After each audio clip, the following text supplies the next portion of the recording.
الحقيقة ما بعرف شو بدي أقول، بس الفيديوهات اللي طلعت اليوم صادمة صادمة بكل ما تحمل الكلمة من معنى.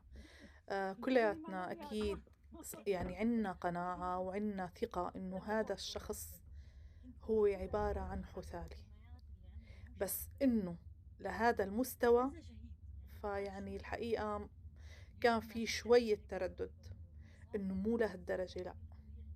مستوى الانحطاط يلّي كاين فيه هذا الحشرة، هذا الجرثومة، يعني الحقيقة يعجز اللسان عن توصيفه، يعجز اللسان عن توصيفه.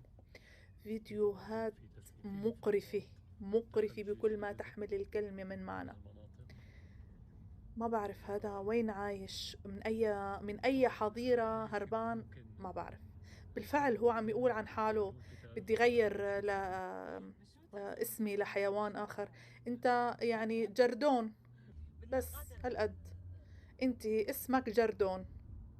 بتعرف الجردون من وين بيطلع؟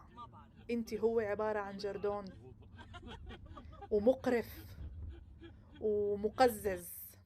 أكتر من هيك لا يمكن وصفك.